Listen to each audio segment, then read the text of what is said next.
and welcome to another episode of the Be S.H.E podcast. Be seen, be heard, be empowered. I have an incredible guest for you today. She is empowering parents and teens across the world, and I can't wait to dive into this amazing conversation with her today because I am a teen mom and definitely been an interesting navigation of the journey so far. And I've got a few more years left on this journey. So I'm so excited to have Dr. Cam here with me today. Welcome, Dr. Cam. Hello, Heidi. It's great to be here. It's fantastic to have you. And before we dive in, I'm just going to give everyone a little introduction so they get to know a little bit about you, and then we'll dive into your journey and how you support parents and teens. So Dr. Cam Caswell, the teen translator, TEDx speaker, author, mental health advocate, and co-founder of the Thriving School community, offers a beacon of hope for parents navigating the teen years. As a trusted adolescent psychologist, parent coach, and fellow parent of a teen herself, Dr. Cam brings a unique blend of expertise and real-life experience to the table.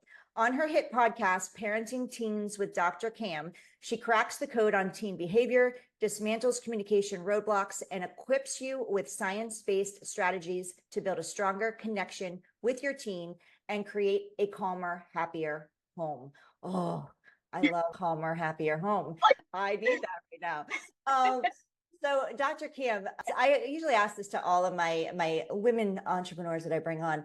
Is this, when you started this practice, was this something that you went through, like well, you said you're a parent of a teen yourself. So is this something that you started because of your journey, or was it something that you were just called to do to help people support them through? Honestly, it's because of my journey as a teen. And my mom and I have an amazing relationship right now. But as a teen, it was a struggle.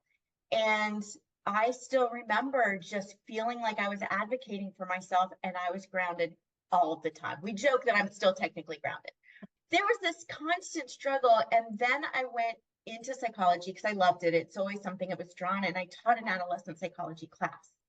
And I had a bunch of parents in there. And I wasn't a parent yet. They kept coming up to me saying, oh my gosh, this is transforming my relationship with my own kid. Because now I understand them. I'm like, why don't people know this? It completely, when you understand what's going on with your teen and you know how to respond to them, they respond very differently. All of this turmoil that so many of us go through during the adolescent years is not necessary. I kept having people coming up to me, finding out that I taught this, asking me questions about their teens. And then they would come back and go, oh my gosh, that completely changed it. Wow. And thanking me. I was constantly talking about it. Finally, I was like, this has got to be my career because this is what I love. In the meantime, I was raising my own kid. Here's the hard part. I have never had a big struggle with my teenager, and she's 18 now, because I do everything that I teach. Yeah. And it works. Wow. So I know I was kind of nervous. I was like, oh my gosh, what if my teen's crazy? Worry about it. I'm like, what if am I messing up my kid? Yeah. And I will say, I am not a perfect human being, but when it comes to parenting her, I feel pretty confident in our relationship. Her confidence and her motivation and her resilience is astounding. It is beyond. At least it didn't mess her up. That's all I can say. I have a question based on what you just shared, because I have a 13-year-old son and a 15-year-old daughter, and they're completely male, female, regardless of that. They're two totally different children. And I'm sure for people that have two girls or two boys, they're seeing that as well. But we're not prepared. I came into this unprepared for what was coming. And because when we want to have children, we're never told this is going to be happening in 13 years or 15 years. This is what you're going to be navigating. If you had a teenager, nobody would have kids. Exactly. If you knew about it, if people warned you about it, I'm like, why didn't anybody tell me? You wouldn't have had your children. So what would you say for parents, whether they're starting their teenage navigation through this journey and they're like, oh my God, who is my child? Where did my child go? What's some things that we can do as parents to support our children moving through this? Because this is a journey for them too. They're navigating a lot of changes and a lot of things that we forget that we went through ourselves. Now, Heidi, I could talk for days on that question. I love it so much. And there's many things I was going to point out. The first one is we go into the teen years as parents with preconceived notions of what that's going to be. And we all believe the teen years are going to be difficult for many reasons. We see it in the media, it's difficult. We had our own teen experiences that we remember a lot of the tough parts. We have this whole belief that it's going to be tough. And there's research that shows that it is universal. It's not just in the United States, it's universal that adults have a very negative viewpoint on adolescence far more than it is. We see it as far more difficult than it actually is. Why it's important to know this is when we go into it with that preconceived notion, it becomes a self-fulfilling prophecy because we respond to them as though they're being difficult right from the get-go. Now they're getting that response from us and we're giving them these weird messages. So the first thing is let go of that preconceived notion. Yes, there's going through a lot in adolescence. It doesn't have to be difficult for us though. It just doesn't. So the second thing is teens are going through an enormous change. Their brain is going through a growth spurt. So they are now primed to learn, but I also compare it to putting on a new pair of glasses and suddenly they see the world much clearer than they ever did. So when they were little, you could run around with underwear on your head and you didn't care. Now, all of a sudden, your dad walks in with a silly shirt on, no one's around and you're embarrassed, even though no one's around, because we now see the world much clearer and we have a perception of people seeing us and we do comparison now. And we have this very heightened awareness of how we fit in, which is why parents become embarrassing, why every little thing is like, this is innate in them. The other innate thing is that they're now they're no longer kids that we're protecting. We now are preparing them for adulthood. They need different things from us. So if we can continue to parent them as we did when they were little, they are definitely going to fight back. Yeah. Because that goes against everything that they need to do. They need to learn to be independent. They need to learn to be their own thinkers. They need to learn how to problem solve. And the only way we do it is by doing it really poorly at first and practicing. And if we nail them every time they make a mistake, they're not going to learn how to do it better. It just doesn't work that way. Yeah. Yeah, and then they're also going to feel like mom does when she opens her mouth is nag me. It's always I hear that every negative. day in my practice, every single day. And here's the other thing I want to share too is I've talked deeply with hundreds and hundreds of teenagers, and I've yet to meet one that doesn't want a better relationship with their parent. They just don't believe it's possible because a lot of them don't believe their parents like them. And there's a reason for that, because we kind of get stuck to who they were. I hear this all the time. I wish my child would just go back to the happy little kid they were. That's crushing to hear that because they aren't that and they're not going to be. We're not. We're transforming into an adult. So we need to learn to love and appreciate and learn who they are right now and really give them a voice and just understand that they're not us. Yeah. They're a whole separate human being because we're the parents. They don't adapt to us, we adapt to them. I love that you shared that because I was thinking when you were talking about, mourning, we're attached to who they were as children, like the happy-go-lucky, free, our cuddly, snuggly bug. There's the cute little words that they used to say. And now we're dealing with a different, we feel, where'd my child go? It's a different human. When they're the same person, they're just allowed, they're growing and evolving and we get to let them do it. And maybe there's a mourning process where we get to mourn that little girl or that little boy and then embrace the human that they're turning into and becoming and allowing that. And I know for me, my daughter just got her license and I haven't let her drive yet. But it's scary. And I'm putting my fear and things onto her, which isn't fair or right or anything like that, because she gets to become independent. I get to trust that she's capable, and she is capable. All of our children are capable. But I think maybe as parents, we put our fears on them and our expectation. Well, I never got these bad grades, or I never struggled in school. So I don't understand. Why are you not doing your work? That's the battle that I have at the house. Why aren't you getting your work done? Why do you have so many zeros? Why aren't you doing this? And it's just, and I know I need to come at it at a different direction, and I'm navigating that. So, and I'm sure other parents are navigating these things too. So what are things that we can do as parents so we're not coming at our children and we're taking a step back and coming from a different direction of support? How do we do that when all we see is red and misunderstanding? I'm telling you, we do. And what happens is, and we get in these patterns where the reason our kids don't like spending time with us is because we are no fun to spend time with. And it often ends up in a lecture and a point. And I get it. I understand as parents, we feel responsible for who our kids become. So when they get bad grades, it's a reflection on us. When they have an attitude, it's a reflection on us. But you know what? It's not. It's them. And so we need to separate first. We need to create our own boundaries. They are not our right arm. So we need to give them that space and allow that for them. The other thing is the fear. And I understand the fear so completely, because you don't want anything bad to happen on your child on your watch. You will not forgive yourself. And we come from that perspective. But you're right, when we come from that perspective, we teach our kids to fear. We teach them, and I see there's so much anxiety now because there's so much fear of messing up. And messing up is the best gift we can give them if we allow them to mess up and be okay with it and learn from it. But we don't. We like, you got to be perfect in everything. And we're not. And if you think about it now, we do say, I hear a lot too. When I was a kid, no, you were not that big of an angel when you were a kid. I'm going to tell you right now, your belief and your memory of how you were as a kid is false. Your parents thought you were a pain in the butt too. End of story. Second of all, when we were growing up, life was far less stressful than it is now. Yeah. Kids right now, you've got to do A pluses in all your AP classes in every topic. What? You've got to be an expert in some sort of sport or in some sort of thing. You're going 24/7 just to do something for fun now. I remember signing my daughter up and I'd be like, you get to do one thing because mama's single. I don't have time to try. That one thing would take up every single night and weekend. I'm like, it's one thing. And we're doing tons of things because we want to prepare them and build their resume and do all this stuff. And kids are fried. Even the stuff that they used to love, they no longer love because it's no longer fun. It's about winning and about achieving, and value gets placed on that.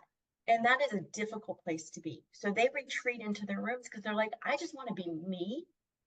I'm hanging out with my friends because they appreciate me for just being me.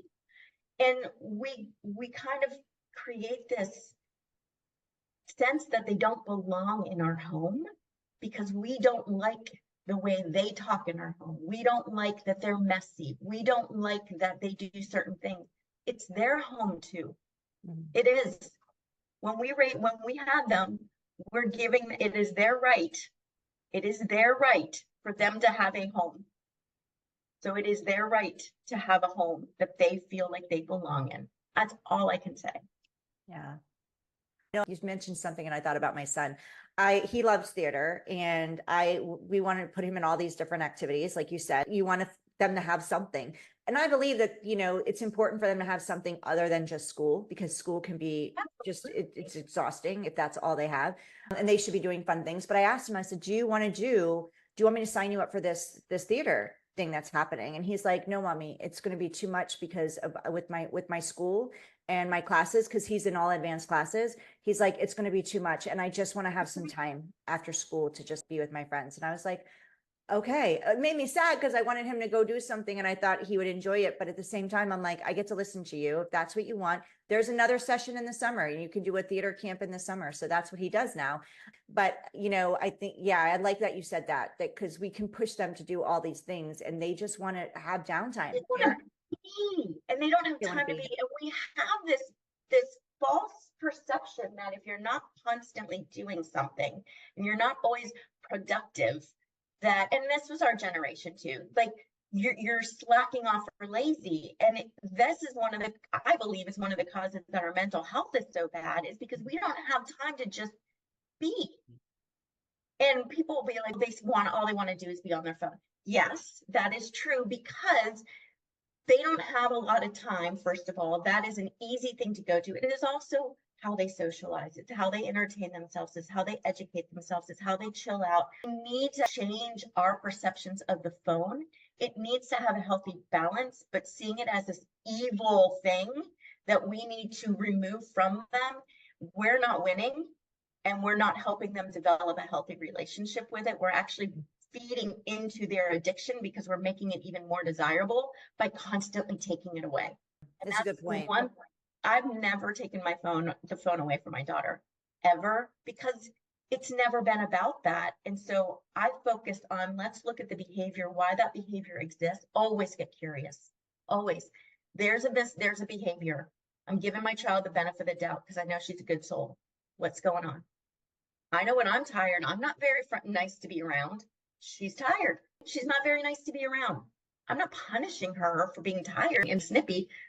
Let's understand what's going on and let's figure out the solution underlying that. And when we do that, the behavior changes. When you hear them, the behavior changes. It's phenomenal that when we change how we show up, our kids completely change how they show up.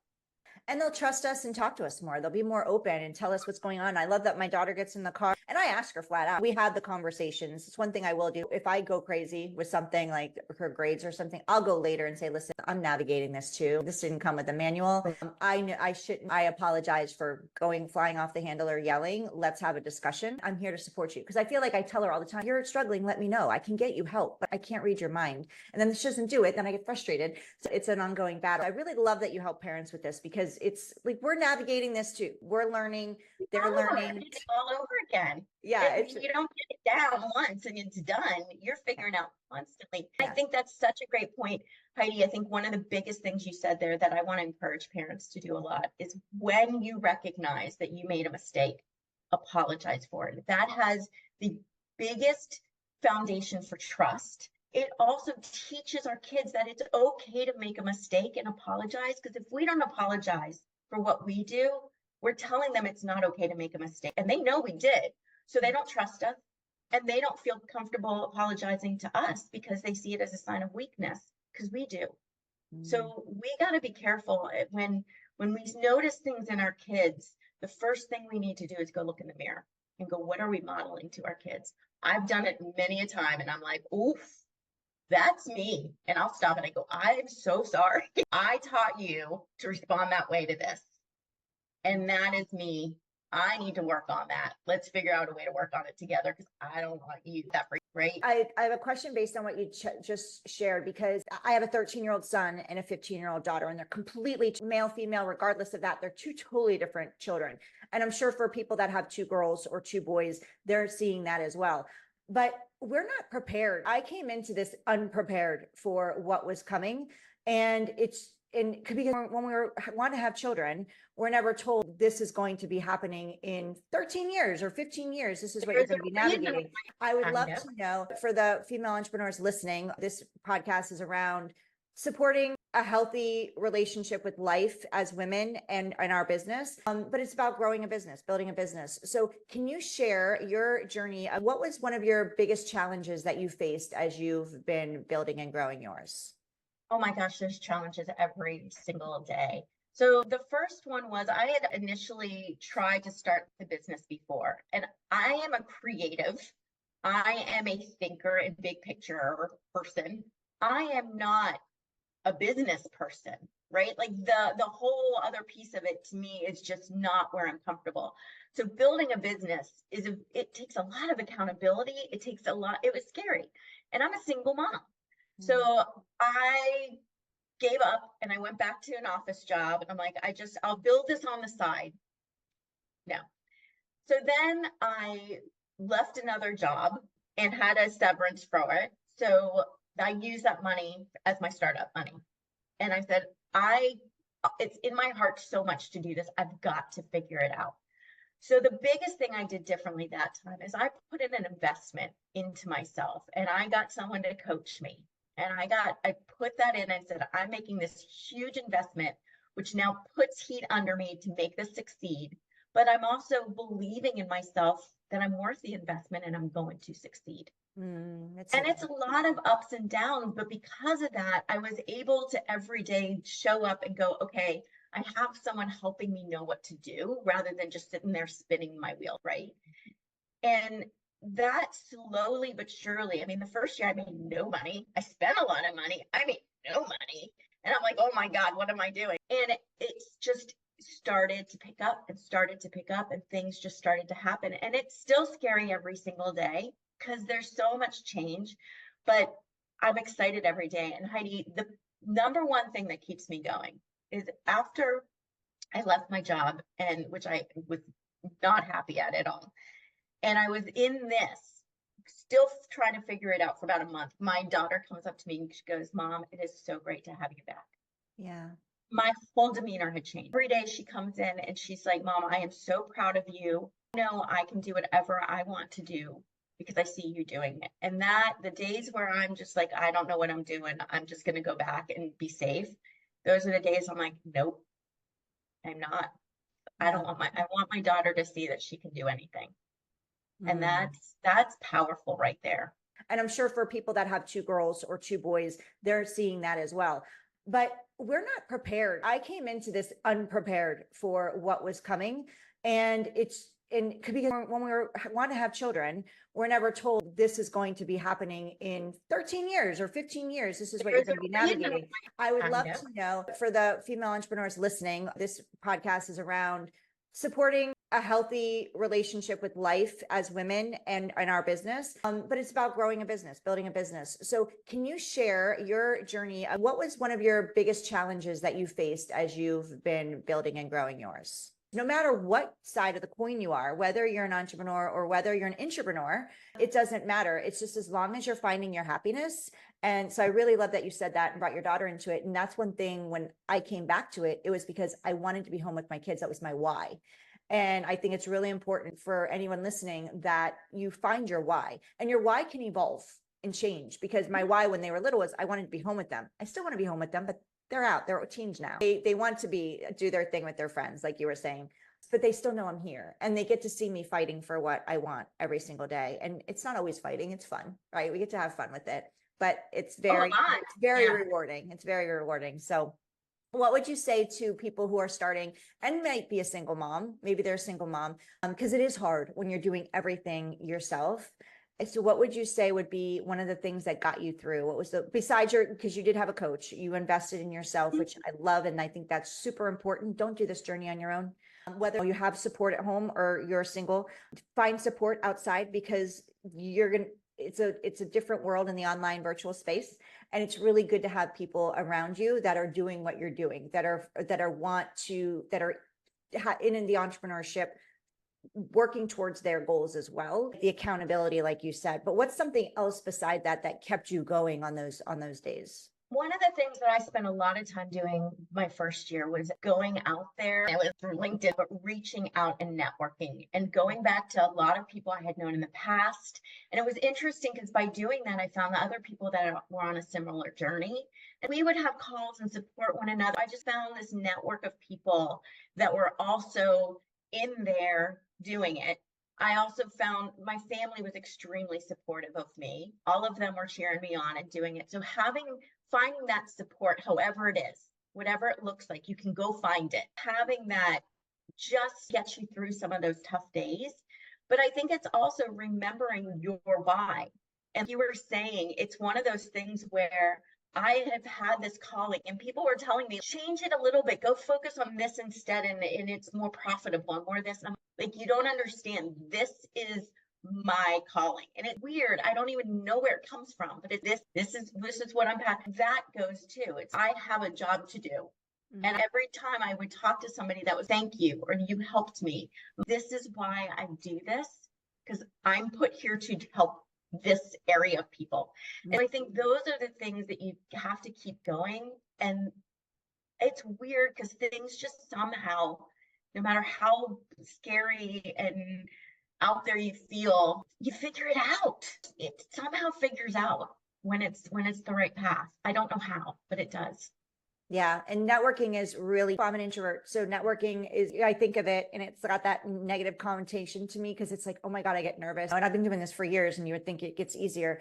But networking is really important. And if you have that fear, like I did when I started, you'll be amazed at how supportive other entrepreneurs in this space are. So ask for help. That's one thing, like don't lone wolf this journey. And I'm really glad that you said that because you didn't lone wolf it. You connected with people and that will help you get further faster because collaborations are a great way of getting in front of other people's audiences that you wouldn't otherwise be in front of. And collaboration is currency. So it's going to help you grow in many, many different ways, both in relationships and in the revenue piece of your business, which is important because we don't want to have an expensive hobby.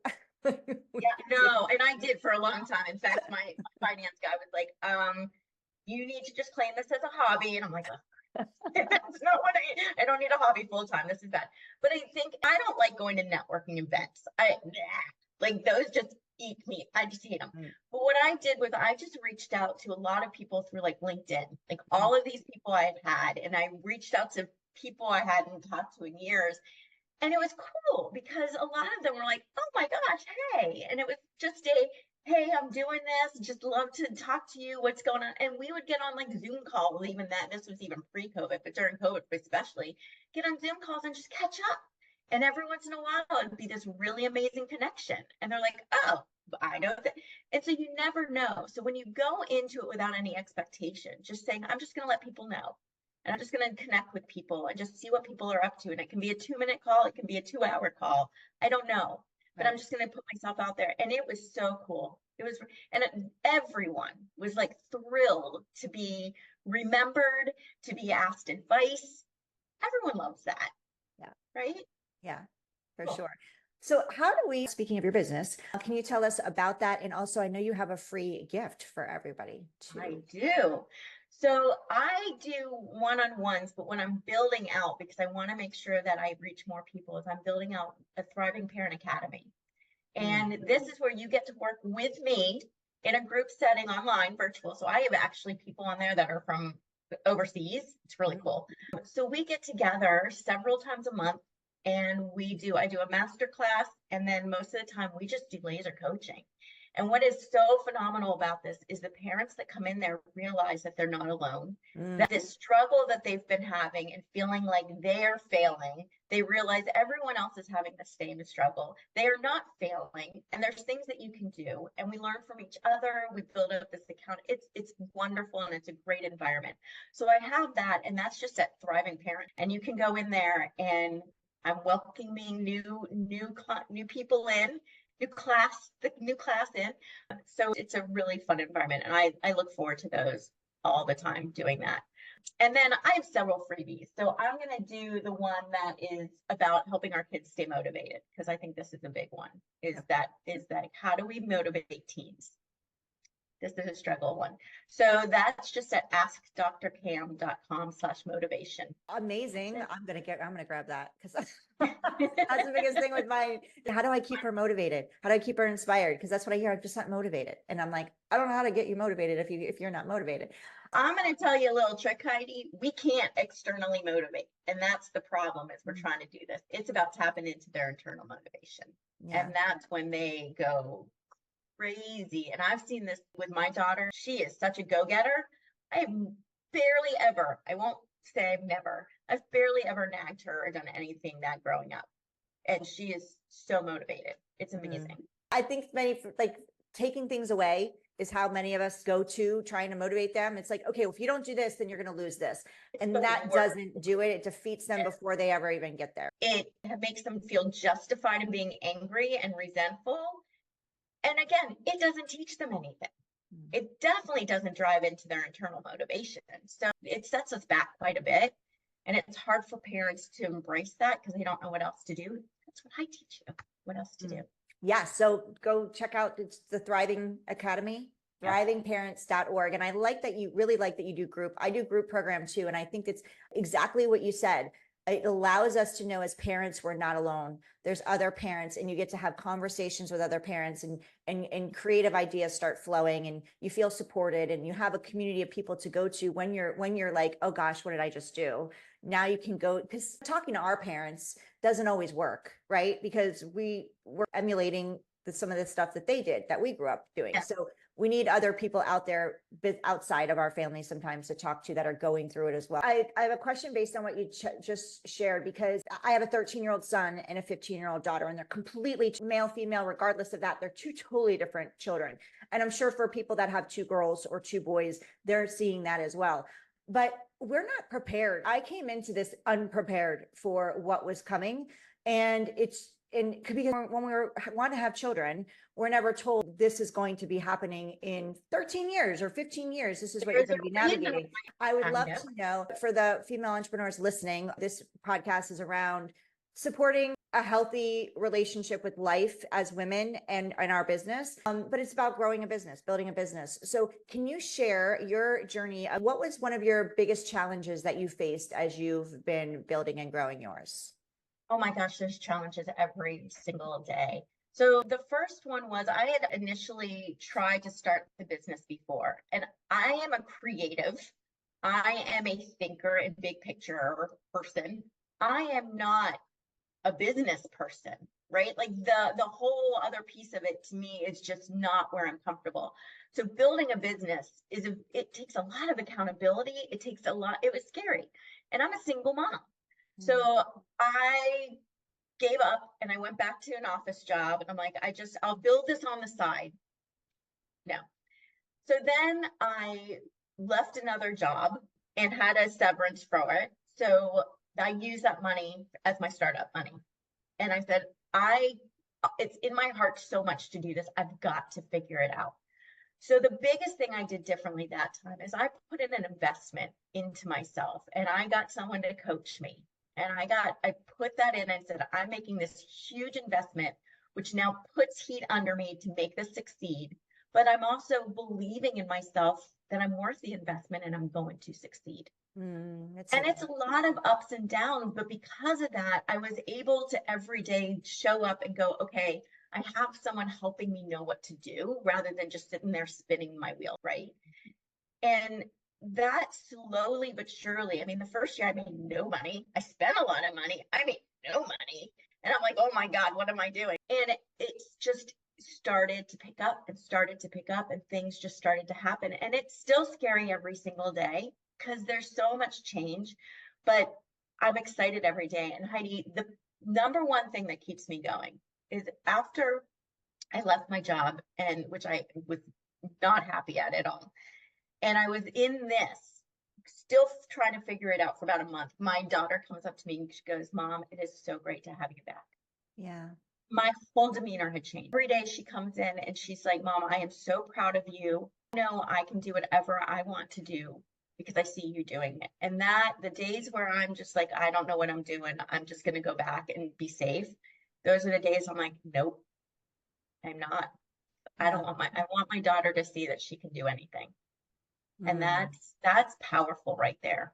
So can you talk into that a little bit before we wrap up? Because I know that's something I struggle with, because they have access to so much. And I'm sure there's apps that we're not aware of that they're watching and listening to. But we also need to be able to allow them that space, make them make mistakes, but also be safe. And how do you, what's that? There's a fine line there. How do we navigate that? That is a very good question, and it is a very tough line because there's, again, a lot of fear. And no, we don't want to let them be and not know what they're doing. That's terrifying. That's when it's all about the connection. When you have trust and connection with them and you can talk about what they're doing and seeing online, then they're still not going to share everything, but you can have those really good conversations that aren't lectures. They're conversations, they're curiosity, they're asking questions about what they're seeing and what they think about it. Because Heidi, there's no way to prevent them from getting that information. If you shut down everything at home and you don't give them a phone and you don't give them Wi-Fi, guess what? Their friends have it.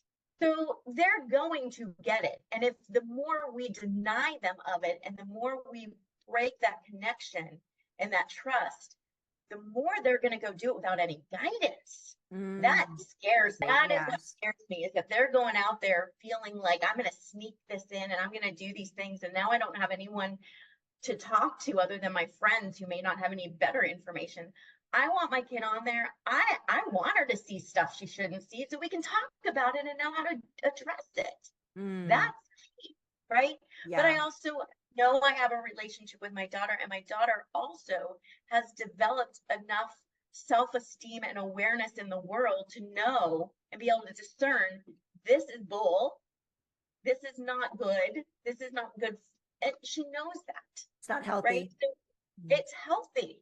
So she spends a lot of time on there, but she's a theater person too. So she goes, the coolest thing in the world is she can go on live with all these Broadway actors and watch them get ready and ask questions. And it is so cool. That's cool. Like, so she's talking to her. It is amazing what she does on there. So there's a lot of really cool opportunities. It's just helping them, and it's all about the connection and trust. That is the most important thing we can do as a parent, is build that by far. That's really good. And I have so many takeaways from today. So I'm just going to say thank you, because this has been amazing. And I'm sure those moms that are parents listening or have their own takeaways, but mine were just having that trust and communication, sharing with your children that you're not perfect, right? That we can make mistakes too, and apologizing to our children for it. So they know that it's okay to make mistakes, owning that, hey, I'm not perfect, owning that I take responsibility for that, because responsibility is key. And you said, when something's happening, look inward, like what's going on with me, because we do create our environment. So, and these are our little people. These are our people, right? So they're learning what they're learning is coming from us, and just having that communication. And like you said, like building that trust is so key, because then they're going to be able to come to you when they're ready and bounce things off of you. And maybe setting time, for me, I know that's what I'm going to do, set time to like sit down and have conversations and allow that space to be open for them to come, and talk. And they may not the first few times, but then after we do it, then they're going to be, they'll, when something does come up, they can put in the back of their mind, you know what, maybe I'll go talk to mom now, or when we have that sit down this week, I'll bring this to the table. And having a lot of time where there isn't deep talk is really important. Like my daughter and I love watching stupid reality competition shows. Like that's our thing. Yeah. And we'll watch them together, and we'll make comments, and we'll joke, and we'll do all kinds of stuff. And so our relationship, when we need something serious, it's so easy to go into, because most of the time our relationship is just comfortable. Yeah. And so that allows for that a lot. So good. So good. So we can go to thrivingparent.org, correct? Yep. And also your website. What's your website where people can find you? It's just askdrcam.com. Awesome. AskDrCam.com.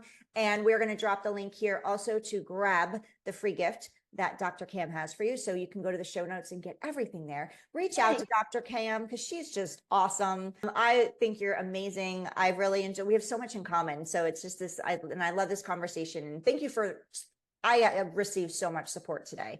So I appreciate your time, and so grateful for all you're doing in the world for parents, because I know for one, I needed it. And I know there's other parents out there. So if you're a parent of a teen, go to thrivingparent.org and go check out Dr. Cam, reach out to her. I have one more question for you before we wrap up. So is there something like a fun fact about you that we wouldn't know behind the scenes of Dr. Cam, besides seeing you on social, LinkedIn, and your website? Is there any fun fact that you'd like to share to get a little more info on you? I like to tap dance. Really? That's where your daughter gets it from. I grew up a dancer. I used to teach dance, and as an adult, have taken tap dance classes still. And I've got my tap shoes right over there. And that's one of the ways I will unwind, is I will go tap dance. That's so fun. That's awesome. I love that. Gosh, I haven't tap danced since I was a little one.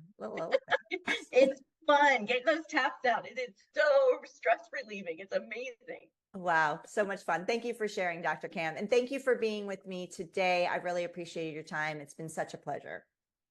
You too. Thanks, Heidi. Thank you for joining Dr. Cam and I today on today's episode of the Be S.H.E podcast. Go be seen, heard, and